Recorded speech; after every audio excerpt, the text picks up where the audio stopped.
We're here at the Claiborne farm in Paris, Kentucky. I'm closing the gate now. And this is the breeding farm where the great Secretariat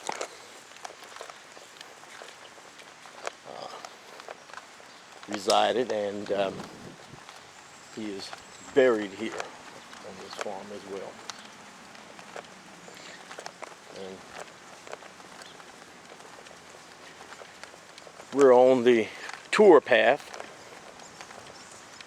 and we have to catch up with the rest of the people that are in the tour, and they're just ahead.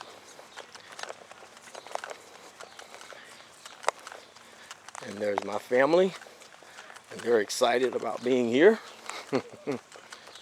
because they left me behind.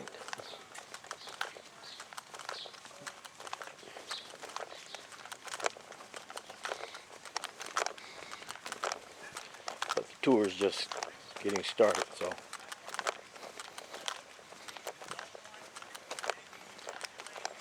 I'm having to take the video and take all the pictures because I ain't getting no help here.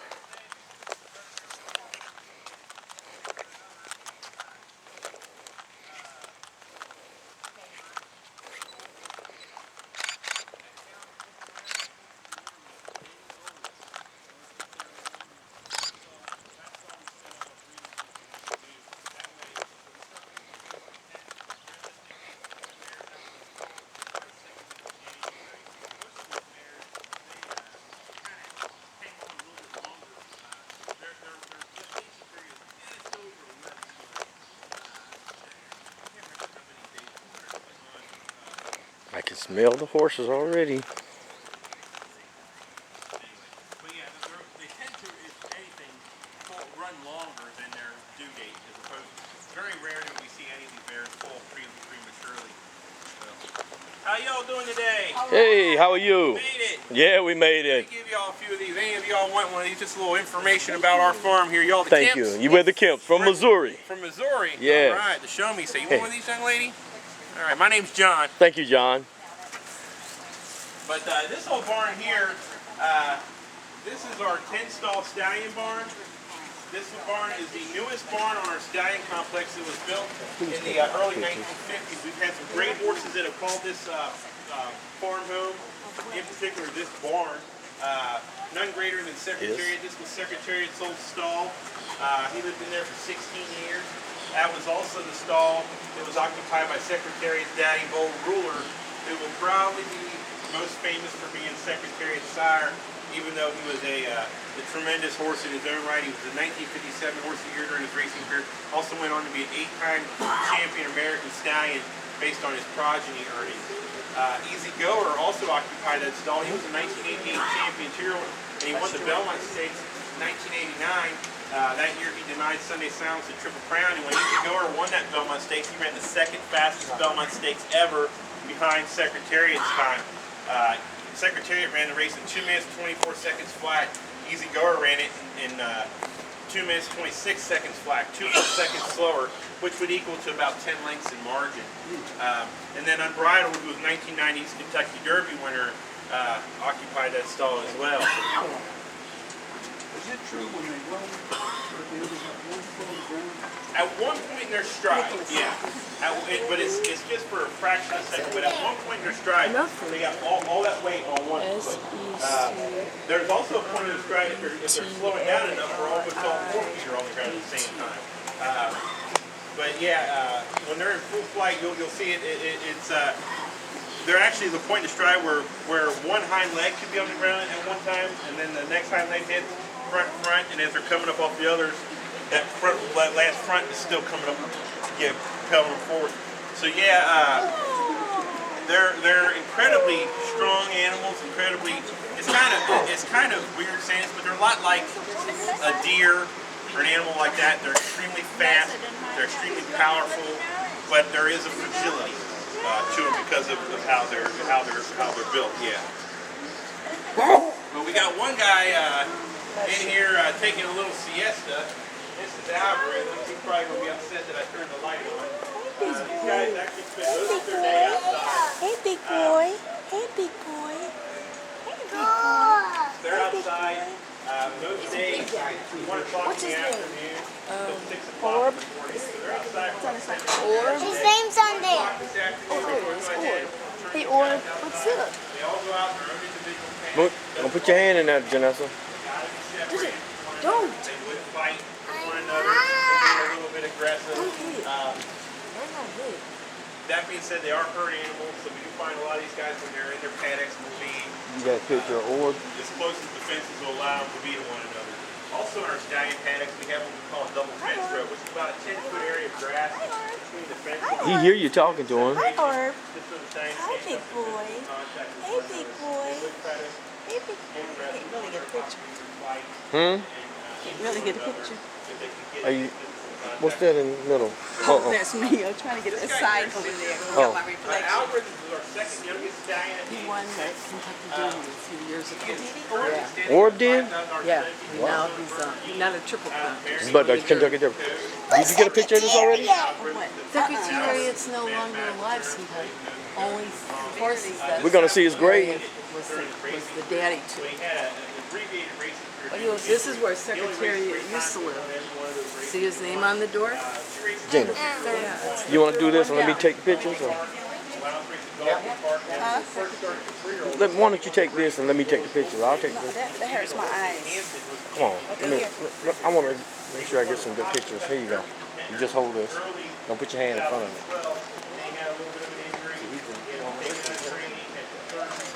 Ain't got no pictures of this.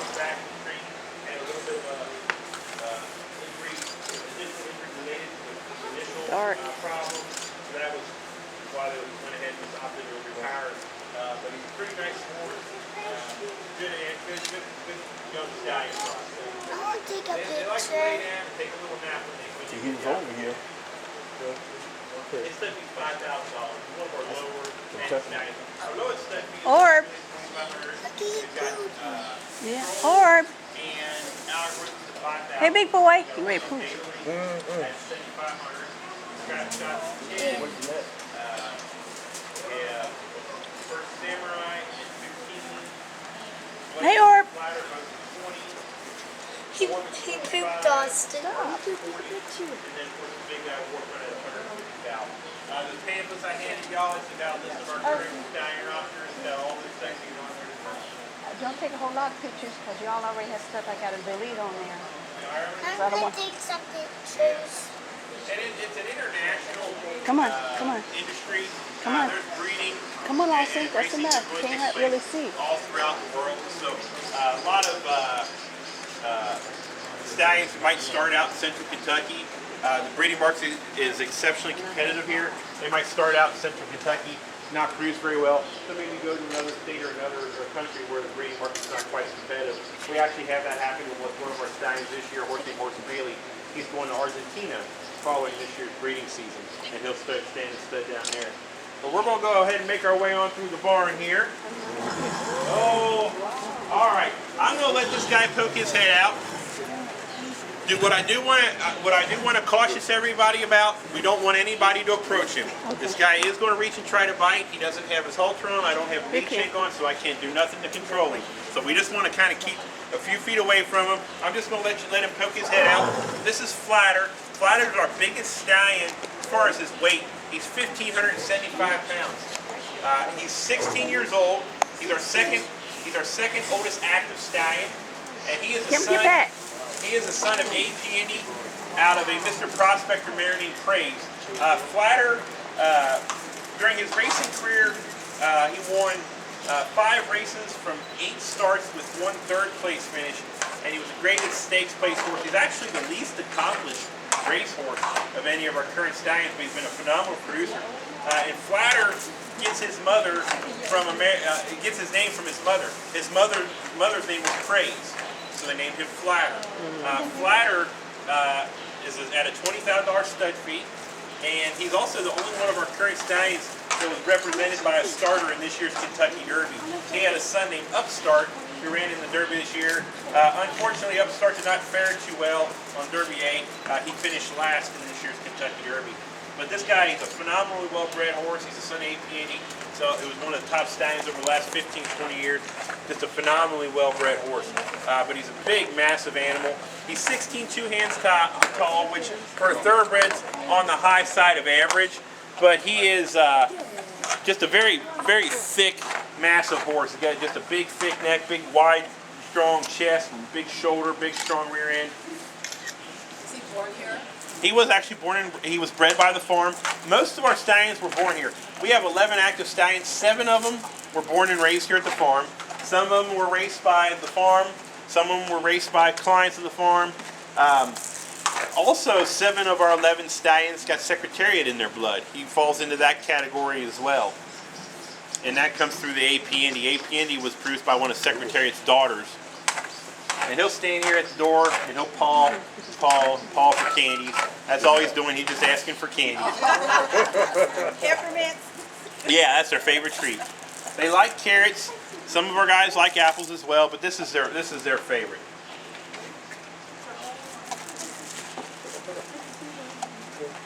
One more, and we're putting you back in there, okay? I gotta give him one more to put him back in there because he'll bite him if I don't have one. Kind of a little trick we got going here.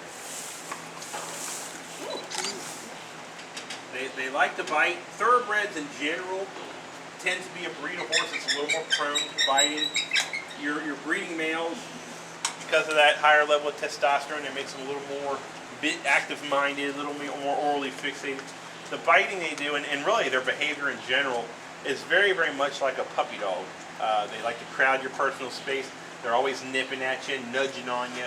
It's just a difference of an animal that weighs a few pounds and an animal that weighs 1,500 pounds. And because of their power, you know, you stick your finger in a little puppy dog's mouth and he kind of nibbles on it. You might feel that little poke with his little sharp teeth. You stick your finger in one of these guys' mouths and bye-bye finger. Yeah. I saw Secretariat when they were here. Yeah. They didn't seem to be as aggressive. No, some stallions are a little less bitey. I'm actually, when we get up to the other barn, we're going to bring another guy out for you. And you're going to see a lot different behavior out of him as opposed to what we saw when we had Orb out and this guy with the biting. He will still bite on occasion, but not as aggressively. Huh? Yeah, he's big. He's a big animal. Yeah, he's a big animal. Now, he hasn't always been that size as far as his mass. When they're at the racetrack, they're a lot leaner and a lot lighter. So if any of you are, in town, you go over to Churchill Downs for the races, this week or anything like that, you're going to see horses that look a lot different than what these stallions look like. When they're at the racetrack, their average racing weight is probably around 1,000 to maybe upwards of 1,200 pounds max. When they come here to the farm, they put on a lot of weight. Of course, they're out of training, so they're putting on that weight just because of lack of activity, or lack of training, I should say, not activity, because they get to go outside for most of the day, so they get a lot of activity.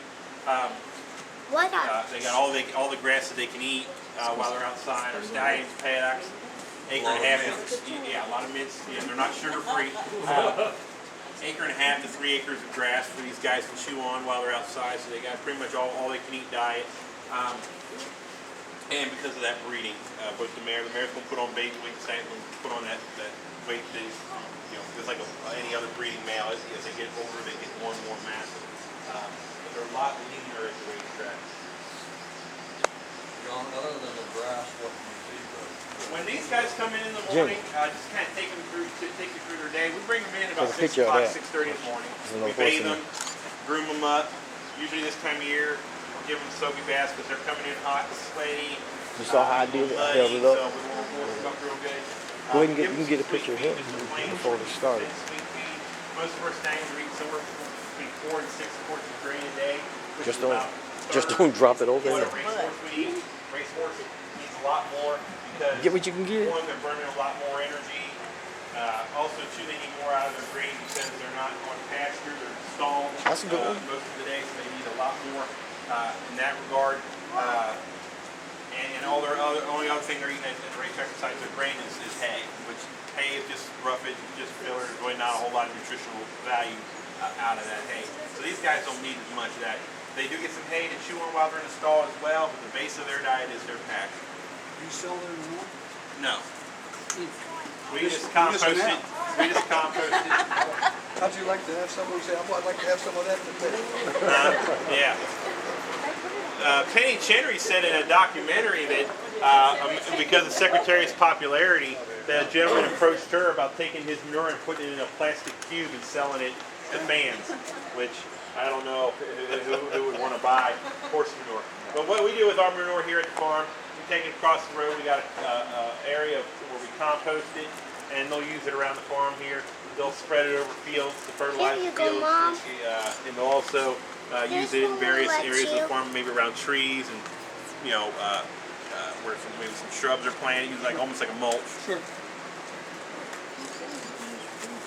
The name in Jinsky. Jinsky. Yes. But we're British, so Yeah. go no. Yeah, he was of course, a phenomenal European racehorse. Champion over there, Yeah. and then came over here to the United States and stood here at Claiborne Farm. Yeah, we'll see his gravesite when we get down to the cemetery. Yes, sir. Okay, Yeah. come on. That was his old stall. People taking Got pictures. Data Link in there now, who's one of our younger stallions. He's a 7-year-old son of Warfront. His first foals were born this year as well. So we got a lot of young stallions on our roster. We got stallions who first foals are hitting the ground this year, like Orb and Data Link. We got Algorithms, whose first foals are only yearlings, so nothing racing yet. And then we got Trap Shot, whose first foals are just now Tyros, so he's only had a few starters.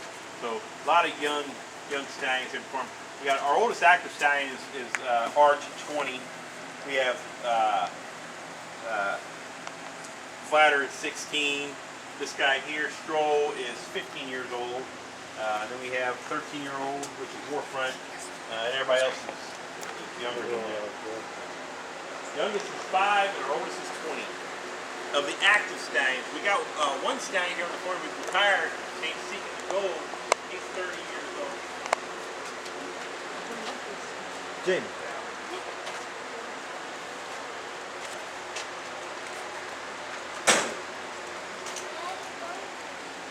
Yeah, that's Stroll. You want to get his name? There you go. Then it's on there.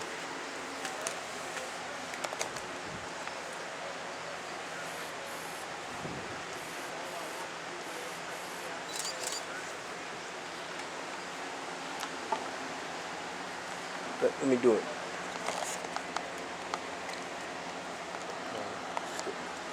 Let me take it off. Done breeding moments, we usually leave him out in the paddock around the clock. When we get him in off season, he almost gets to be a little bit of a wild horse, except for he's contained to that paddock there. That paddock's pretty good size. It's probably 1.5 acres, maybe close to 2 acres. We've got all of our paddocks got an automatic water tank. That's that big white object you see on the hill there. And we won't bring him out of there unless we have to do any work to his feet or any veterinary work to him. Other than that, he stays out in the paddock around the clock during the off season. Oh, he's a little excited. But he is, and we feed him every morning. We go out there, we got his bucket that hangs on his gate, and we throw him a little grain and look him over, make sure he doesn't have any cuts or scrapes on him, make sure his eyes look good and bright, he ain't got nothing going Austin, on. back over here. And then just kind of leave him out there all day and let Mother Nature take care of him. Nothing's better for these horses than their time outside. Looks like American Pharoah running across that paddock, didn't he? Not quite. Every once in a while we actually Got him wonder if up we there, but I didn't get him running over. or a thoroughbred because we'll turn out the stallions and they'll run and play a little bit. He'll start running and playing too. And, he don't move near as smooth as they do. They cover a whole lot more ground. He's kind of got that little short, choppy stride. He's a walking horse, so he's a gaited horse. He moves like a gaited horse. But this first paddock here on the left, that's where Orb lives now. That was Secretariat's little piece of green when he was here. So if you ever seen pictures or video of Secretariat out in the field running around playing, that was his spot. And kind of hard to see through the trees, but you can kind of look up in the distance there, there's a privacy fence. Runs the whole length of the stallion complex, and that was installed solely because of Secretariat. So many visitors who couldn't get an appointment to see Secretariat just went ahead and took matters in their own hands, drove out here to the farm, parked on the side of the road, and would view Secretariat from the roadside. Even a few people, we were told, that had climbed the black fence and trespassed on the property to try to see Secretariat up close, so they went ahead and put that privacy fence in. My phone now. I don't want it to.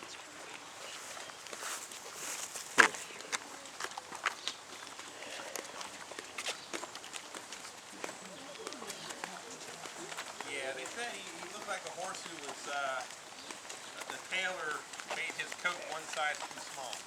And he just had muscles just rippled everywhere. They said even during his breeding career, when these guys put on weight, he still looked very, very muscular and just very toned. This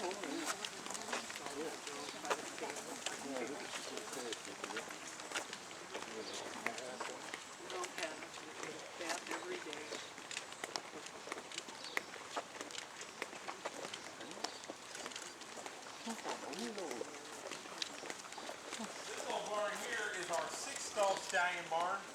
This barn was built in 1937. This is our original stallion barn. This is the barn that our farm's logo is modeled after. This barn's been home to some pretty nice old horses throughout the years.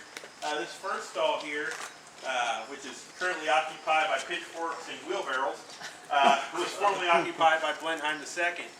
Blenheim II sired the 1941 Triple Crown winner Whirlaway, the 1947 Kentucky Derby winner Jet Pilot. The little star in front of the name of Blenheim, and we're going to see that on several of the nameplates down through here, as well as some of our headstones in the cemetery. What that means is that was a foreign bred horse. The farm in their earlier years, from as early as the 1920s to as late as the 1950s, were bringing stallions from overseas, mostly coming from Great Britain, France, and Ireland, that have bloodlines that weren't established yet in American racing. They had great success with these horses. Blenheim, of course, sired Whirlaway and Jet Pilot. We had a stallion here named Sir Galahad, whose name we won't see on any of the doors, but we'll see his gravesite down in the cemetery. Sir Galahad was the first stallion that they imported. Sired a record 3 Kentucky Derby winners. He sired Galahodian, Hoop Jr., and the 1930 Triple Crown winner Gallop Fox. It's actually a record tied with a stallion named Bull Lee, who stood over there at Calumet Farm. We also had Nasrullah and Prince Quillo housed up in this barn back in the day. Nasrullah, Secretariat's grandsire on the male side, he produced Bold Ruler. Prince Quillo was Secretariat's grandsire on the female side. He sired Secretariat's mother, Something Royal. Both those stallions, Nasrullah and Prince Quillo, also went on to be champion American stallions multiple times during their breeding careers here at Claiborne Farm. So great influence with foreign bred horses. That is a trend that's complete opposite today. I mentioned earlier, 7 of our 11 stallions were born right here. All of the stallions have a strong connection to the farm through their lineage. Really, if you look through any top-level American thoroughbred racehorses nowadays, if you look into their pedigree 3, 4, 5, 6 generations in, you're going to be hard-pressed to not find any Claiborne Farm stallion in their pedigree. It's been one of the most influential thoroughbred breeding farms anywhere in the world. A lot of modern-day thoroughbreds have this stallion in their pedigree here, Mr. Prospector. Mr. Prospector, arguably the greatest American stallion ever. Mr. Prospector sired over 180 stakes winners. He had progeny earnings of over $200 million. He also was a 3-time champion stallion. He produced the 2000 Kentucky Derby winner Fuseci Pegasus. Had a breeding fee during the majority of his career of $500,000, and also had a lifetime yearling average, meaning his yearling average at public auction, $628,000 was the average price for one of his yearlings. This is a yearling that's never even had a saddle on their back, just being bought as a prospect. Mr. Prospector, just to kind of give you an idea of how influential he's been on the breed, and in particular here at Claiborne Farm, 10 of our 11 active stallions got Mr. Prospector blood coursing through their veins. John, do many of these horses sell before they're old? No, you very rarely. There are times where you'll have a breeder that does a deal with the stallion owner. They call it foal share, where when the foal's born, instead of paying a stud fee, the breeder will give up half ownership or a portion of ownership of the foal to the owner of the stallion. That's not a very common practice. But yeah, as far as seeing them sold before they're born, that's, you will see a mare being sold while she's in foal. That's not uncommon at all. Matter of fact, if you go to the November breeding stock sale at Keeneland, which is one of their bigger sales, most of the mares that are going through that sales ring are pregnant. And also they have a sale up there called the January Horses of All Ages sale. You might find some mares up there during that January sale that are in foal and will be foaling you know, that year. There have even been a couple times recently where mayors were up there at the sales grounds up at Keeneland during January and had their foals up there at Keeneland. And there was one in particular I saw a picture of. They were bringing the mare to the sales ring, and one of the workers was carrying the foal. You know, because the foal was so little, it didn't want to have to make that long walk, so they were carrying the foal. Pretty neat little. So depending on who the sire is, the price. Yeah, I mean, yeah, you know, bloodlines are going to affect your price, especially when you're dealing with mares. Their produce record, how well they've been able to get foal, what kind of horses they produce, are going to, you know, obviously affect your price. The yearlings, what's going to drive their price is their pedigree and their physical conformation. If you got a stallion who produces top-level runners, you get to breed a nice mare, and they produce a nice, well-conformed horse. It's probably going to bring a good little bit of money up there at the sales ring. Well, what I'm going to do is, if everybody just kind of wants to stay just to this side of this pole for the time being, I'm going to bring this guy outside. I'm going to stand him out here in the sunshine, and you guys, just like we did with Orb, one or two at a time, you want to take a picture with him, pet on him a little bit. Just want to stand at that left front shoulder, just pet him on the shoulder. We don't want to try to pet him on the face. Come on up here, Jay.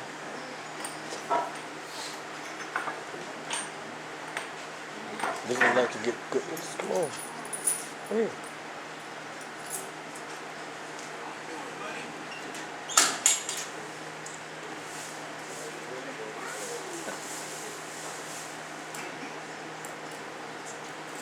Is this war front?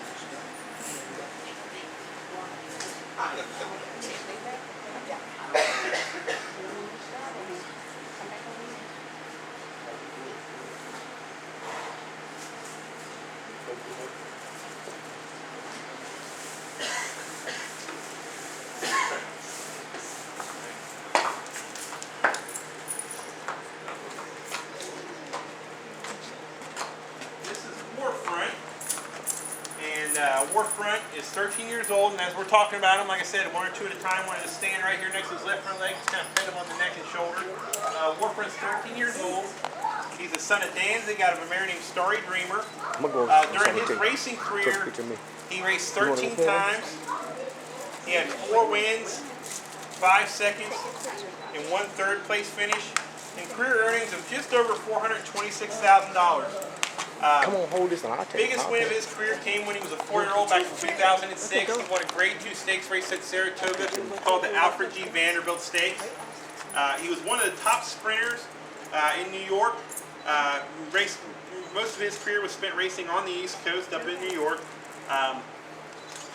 Was a top-level racehorse. He was multiple Grade 1 place, Grade 2 stakes winner, and one of the top sprinters back in 2006. He was born and raised here at the farm. He was bred by Joseph Allen, who's one of our clients. He retired from breeding, or from racing in 2006, started breeding in 2007.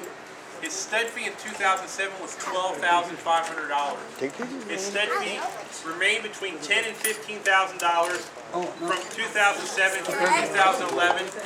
Then he got a couple crops of runners on the racetrack, started to run exceptionally well, and it drove his stud fee up dramatically because the sales results, once they run well, they start to sell well, and that's what's going to drive your stud fee up. His stud fee from 2011 to 2012 quadrupled when it went from $15,000 to $60,000. Wow. His stud fee in 2013 jumped up to $80,000, and then last year and again this year has been $150,000. He's the second highest priced stallion standing in the United States today. But he's already produced 9 Grade 1 stakes winners, 20 graded stakes winners, and 35 total stakes horses, which are outstanding numbers for a stallion who's only 13 and whose oldest offspring are only 7. Let me get some more pictures, please. He's one of the top stallions in the thoroughbred world right now. Okay. He's produced graded Take this stakes for winners Mom in the so United she can go touch States, it. Canada, Great Britain, Ireland, Hong Kong, and over in the United Arab Emirates. So he's truly an international sire. But we mentioned how well they've been running. Because they've been running so well, they've been selling exceptionally well.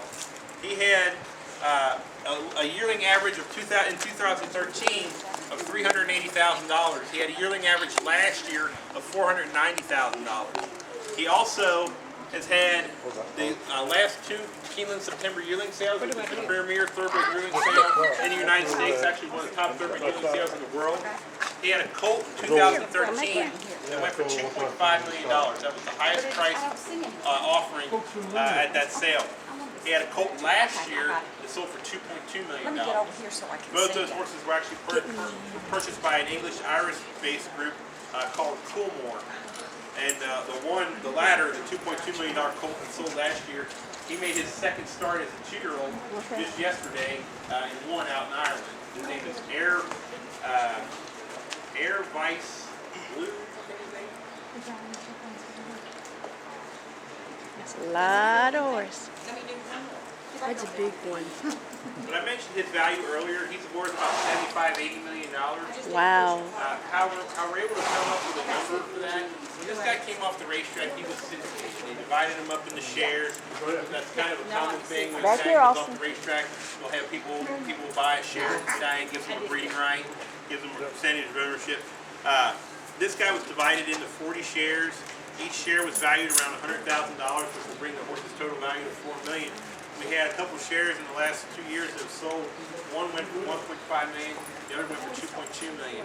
So if you value all 40 shares somewhere in that ballpark, it's worth $75, maybe $80 million.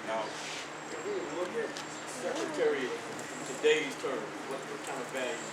Well, you know, honestly, when Secretariat started out his stud career, he was kind of overpriced just because of what he did as a racehorse. Kind of what's probably going to happen with American Pharoah when he retires and goes into his breeding career next year. I would be guessing to try to say what kind of money it would be, but it would probably be record numbers, just like it was at that time. You know, he was syndicated in 1972 as a 2-year-old before he ever animal. for over $6 million. If he were running today, he'd probably be syndicated for probably 10 times that much. His stud fee, when he first started breeding, what I understand was $80,000. It would probably be 2–3 times that today. But those are just guesses. That's just guessing. And of course, you know, a lot of these stallions when they come off the racetrack, some of them might be a bargain. And some of them might be overpriced. You just don't never know until they start producing. You know, because at the end of the day, their race record is really just a marketing tool. You know, they do need to be a top racehorse to be even considered the stand stud. Of course, you want a horse that's got a good pedigree as well, and also a horse that's got good physical makeup. But at the end of the day, what drives to us is how well their offspring are performing. That's kind of what the case with this guy. This guy, during his racing career, was a pretty good racehorse. He wasn't a champion. He wasn't a great racehorse. He is truly an elite stallion. He's one of the top thoroughbred stallions anywhere in the world. And you could have never predicted that coming off the racetrack. You know, to think that he started out at a stud fee of $12,500. His stud fee, actually in his third season of covering mares in 2009, was only $10,000. Now it's $150,000. But just to kind of give you an idea of this guy's earning potential, we'll go to last year's numbers. He bred 107 mares last year. Of those 107 mares, 40 of those mares are shareholders, so they don't pay a stud fee. That's one of the perks of being a shareholder. You get a breeding right. So he bred 67 mares last year at a $150,000 stud fee. All of our stud fees are live foal guaranteed. So let's say 60 of those 67 got foal, had a healthy live foal. That's $9 million in revenue just one season of breeding at his current price. What percentage of thoroughbreds actually make it to what we would call the big time? Oh, the big time, it's single digits. Yeah. You know, I want to say about 75 to 80% of them make it to the races. Probably 55 to 60% make it to the winner's circle. Those that make it to that grade 1 level, it's a pretty low number. Yeah, pretty low number. But Have they to can be a special horse. Yeah. But there's a lot of racing and you know, a lot of opportunities for, you know, horses of various levels. And there's a lot of rags to riches stories in this game too. There's a lot of horses who started out at a low level, pretty modest horses, and ended up going on to be champions. And then there's been other horses that were well meant from the beginning, extremely well bred, physically gifted, and then for some reason or another on race day just didn't have what it takes. Yeah, that's the ones I pick at Yeah, the a couple of Derby. good examples here. A couple of good examples here in recent years would be, well, we'll go back to last year, California Chrome, who won 2/3 of the Triple Crowns, was named champion 3-year-old, and 2014 American Horse of the Year. California Chrome has earned now, I want to say, nearly $7 million in purse earnings. He was bred, his mother was a mare that they purchased for $8,000. His father was a stallion that stood for $2,500 stud fee, and then he goes on to be a champion horse that earns millions of dollars. And who knows what he's worth, probably $15, $20 million right now. But then there was recently a horse named the Green Monkey. The Green Monkey was the highest price ever paid for at auction for a 2-year-old in training. He was training exceptionally well. He was sold for $16 million at a 2-year-old in training sale. The Green Monkey raced 3 times, never winning a race, and earned about $6,000 in purse money. So you just never know what they're, you know. And, one actually I just saw recently was a horse that was running in Australia. And right off the tip of my tongue, I cannot remember his name. He just died a couple days ago at the age of 15. He got hurt in a panic accident. He was retired from racing, was just out of his panic. He got hurt and had to euthanize. Okay.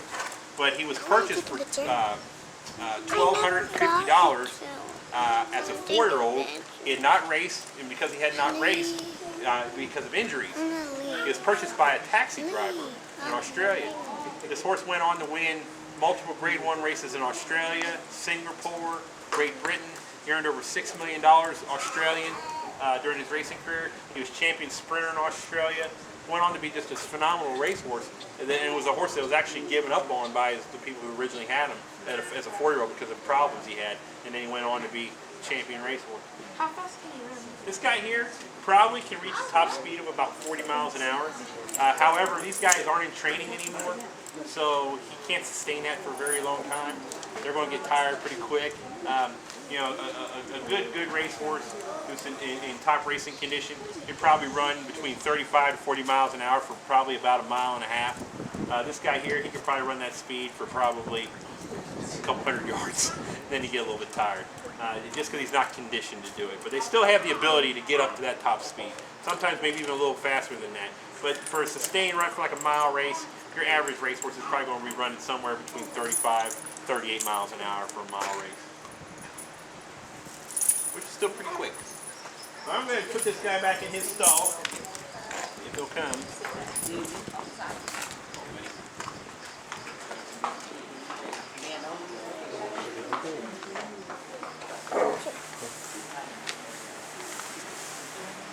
We talk about these stallions so much.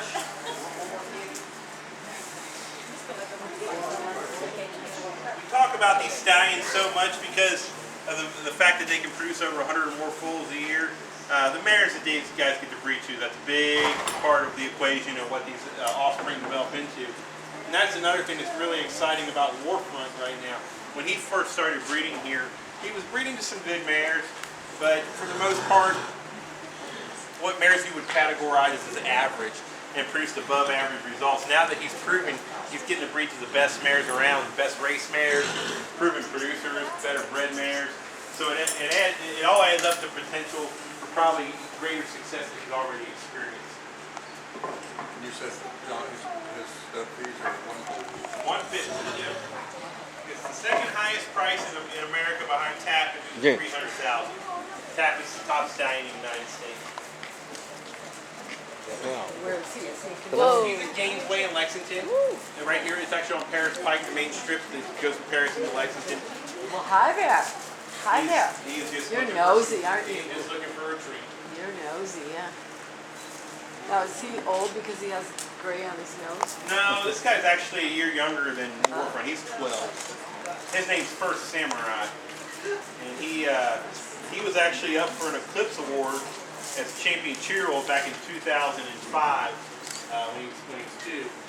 He actually was on the Kentucky Derby trail, but got hurt, never made it that far as a 3-year-old, but he's been a pretty good sire. He's one of the, I think he's currently in the top 25 American sires right now. Uh-oh. He is 12. And I'm going to let Older this... than you. How old are you? I'm going to let this guy poke his head out real quick. Twice as old as you. Same as with Flatter, though. We don't want to try to reach up and pet him. I'm 6. This guy here is, his name's Blaine. And Blaine is a 9-year-old. He's a son of Arch out of a mare named Liable. And that's where he gets his name Blaine. They say if you're liable, you got to take the blame. And Liable was his mother. Blaine's the most accomplished racehorse of any of our current stallions. He's actually the only one that was a champion racehorse. He was voted 2010 champion older male as a 4-year-old. Won the Eclipse Award that year. He also finished second in the Eclipse Award voting for Horse of the Year 2010. He raced 13 times. He won 9 of his races with 2 seconds and 2/3. So he never finished out of the top 3 finishers. He earned over $4.3 million on the racetrack, and he was a 3-time Grade 1 stakes winner, all as a 4-year-old in 2010. He won the Stephen Foster Handicap at Churchill Downs, the Whitney Handicap at Saratoga. He also won the biggest American horse race as far as purse money, a race called the Breeders' Cup Classic. It's a $5 million purse. Winner's share of that's about $3 million. That was the day he got his claim to fame in the racing world. There was this mare, her name was Zenyatta, phenomenal race mare. She won 19 of her 20 races. Her 20th and last career start, the whole racing world was expecting and hoping to see her win. This guy here didn't get the memo, and he beat her by a head. So if anything, he'll go down in history as the only horse that ever defeated Zenyatta. But he's a phenomenal young stallion. He's currently at a $20,000 stud fee, and his first foals are 3-year-old. He's had a pretty good little run here recently. He had a couple graded stakes winners up there in New York recently. He had one on the Belmont Stakes undercard, a horse named Marks, won the Woody Stevens Stakes. And this guy likes to go get a candy, eats his candy, and he gets him a drink of water and starts sucking on that water. That's kind of his little thing. So don't take it personally. Huh? Don't take it personally. Him sticking his tongue out. He's not sticking his tongue out. It looks like that though sometimes. But yeah, he's just sucking on that. You kind of see the size of his mouth working a little bit. He's just sucking on that water. But he's a pretty good little boy. But yeah, he's a 9-year-old, so another one of our younger guys. Well, we're going to head on down to the cemetery. Keeps the flavor warm.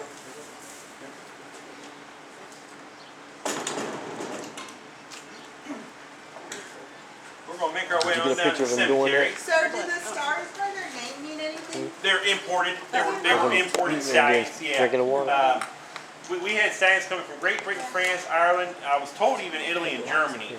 Back between the 20s and the 50s is when they were doing a lot of that. We haven't had an imported stallion in here. I think they said the last one came in 1960. They were just looking for bloodlines that weren't established yet in American racing.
It's a beautiful day today. A little warm though.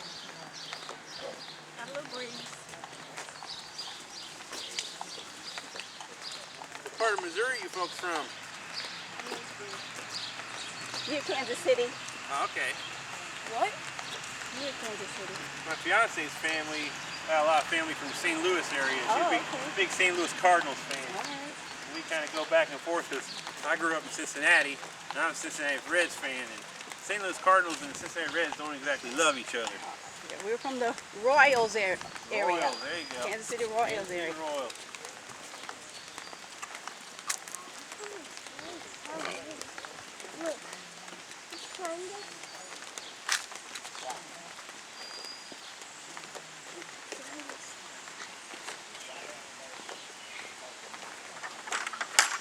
We'll make our way in between these two cars here into the cemetery.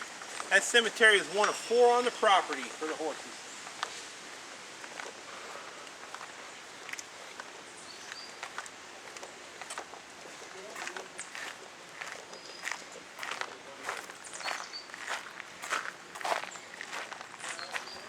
Austin, come on back. Come step it over here. Thank you. The great Secretariat. Let Mom stand in front of it. This is what we come to see. Secretariat? Mm-hmm.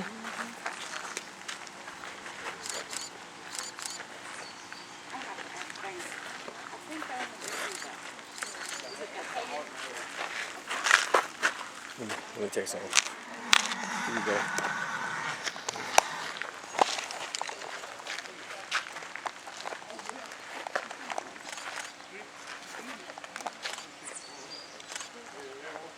What's these things showing about?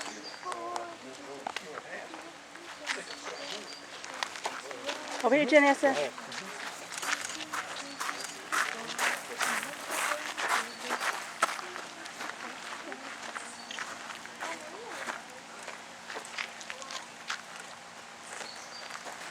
Can I try a picture? These Secretariat's going.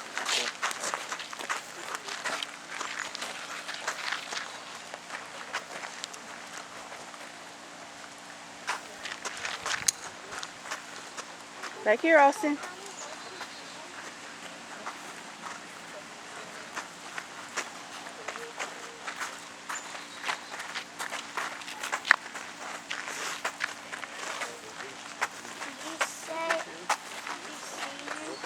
Huh? Yes, there's Najinsky. That's a different horse. Also, don't take the rocks. There's Secretariat. Yeah. 67.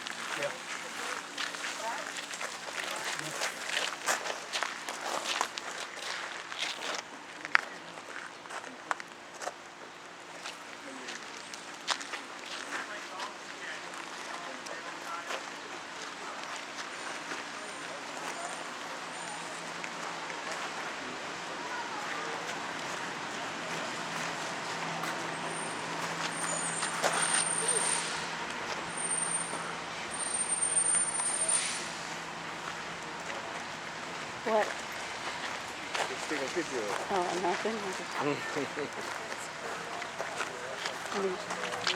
can go on down there. Okay. You can go on this on.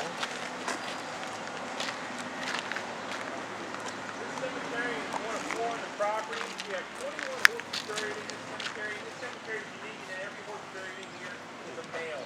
Our other 3 cemeteries, we have 2 that are all female, and then 1 is about half and half male and female.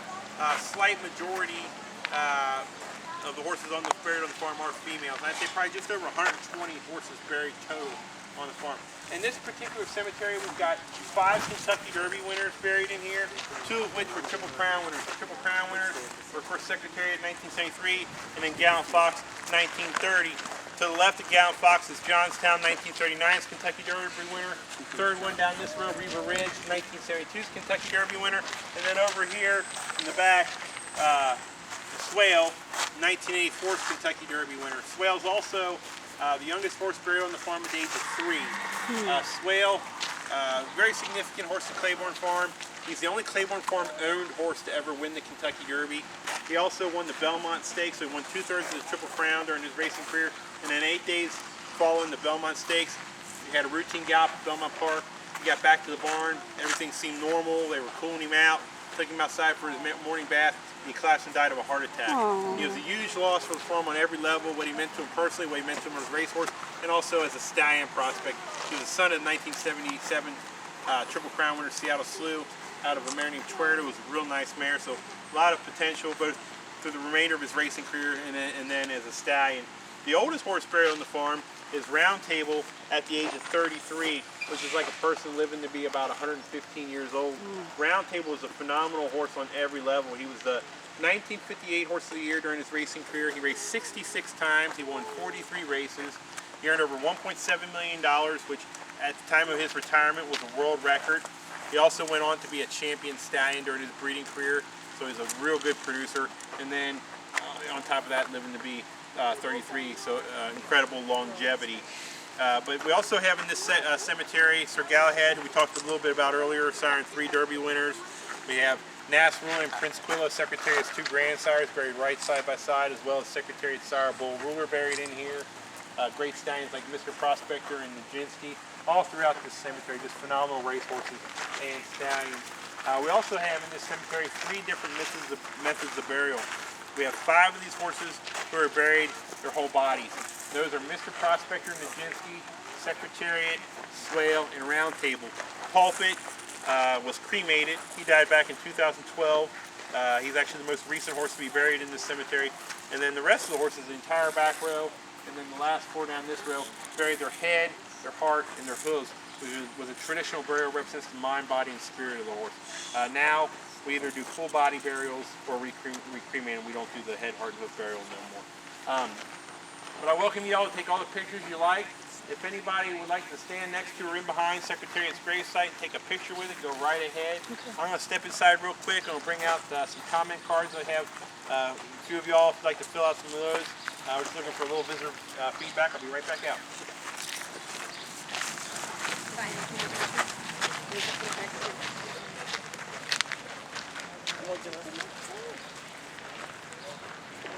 Austin.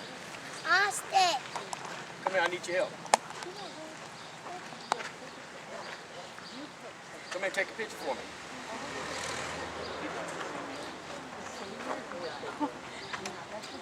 You can't hear me?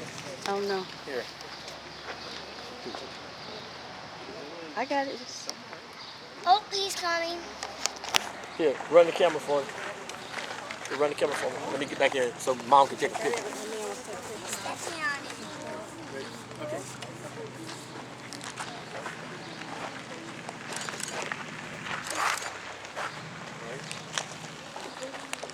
My turn.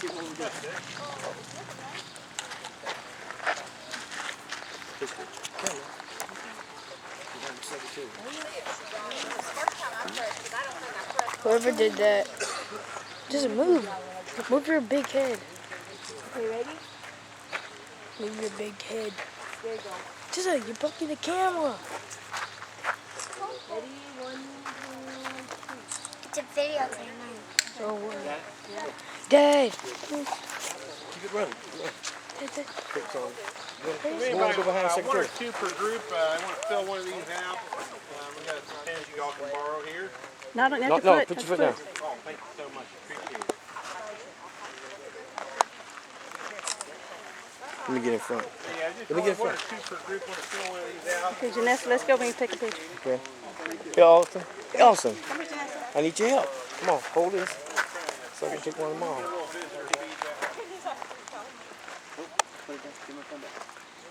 What we're also doing with these comment cards is they're going to put them into some random drawings and pick your name out. Secretariat. Okay, step over here, Austin. To the side. Step to the side. Ball cap, desk calendar, or something like that. Did you get some of these?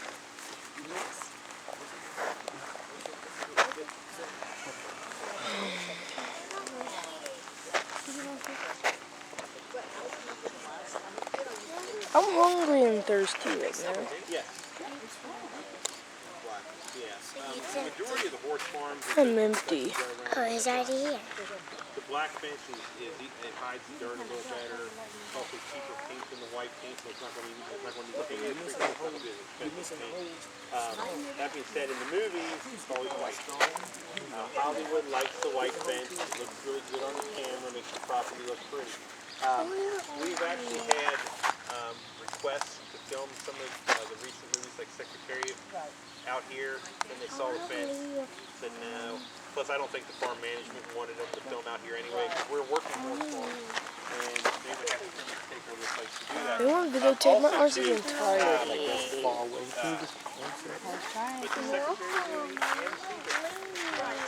Yeah, I don't know if they were and they actually reference Claiborne He lived a long time. being taken away from his mother. They're like, oh, the people From 1954 to 19...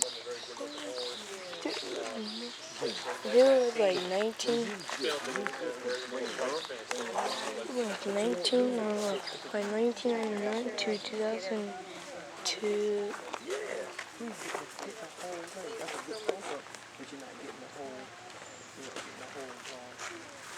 But anyone videotape now? We're just looking for a little visitor feedback. We're also going to put these into random drawings, and if they pull your name out, they might send you a ball cap or a Claiborne Farm calendar or t-shirt or something.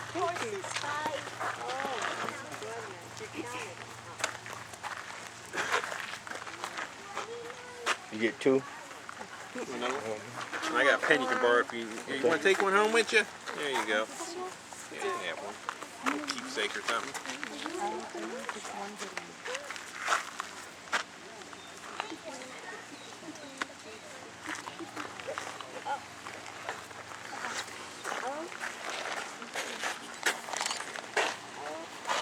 Let me see what you got for the Secretariat pictures. There you go. Hold on. Let's go.